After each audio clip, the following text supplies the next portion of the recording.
BJP সরকারের যে সিদ্ধান্ত সেটা তো অন্যান্য রাজনৈতিক দলের সিদ্ধান্ত না, বা অন্য সব স্টেটেরও সিদ্ধান্ত না। কংগ্রেসকেও যে আমরা এই লেন্সের বাইরে কাজ করতে দেখেছি সেটা কিন্তু না।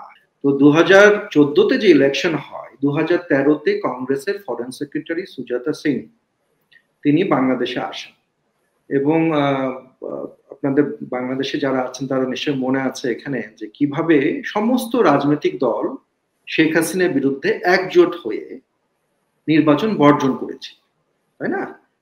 সবগুলো দল। কিন্তু জাতীয় পার্টিকে কনভিন্স করলো কে, তাই না?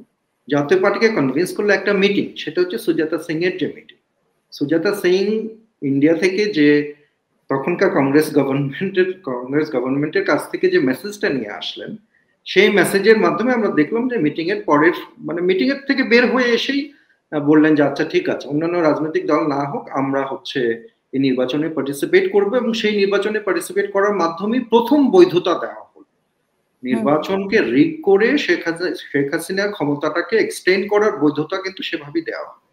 অর্থাৎ এটা যদি হয়, এই দীর্ঘ বিজেপি রুলের মাধ্যমে যদি এই মনোভাবের পরিবর্তন হয় তাহলে খুবই ভালো। অবশ্যই বিজেপি এখন যে ভূমিকাটা নিয়েছে, বিশেষ করে গত 15 মানে আরো একটু কম হয়তো 10-11 বছরে ধরে আওয়ামী লীগের সাথে যে গাঁট ছাড়াটা তারা বেঁধেছে, ফিনান্সিয়ালি নানা রকম বেনিফিট নেওয়ার যে চুক্তিগুলো হয়েছে, সেখান থেকে সরে আসা তো খুব কষ্টকর তাদের জন্য।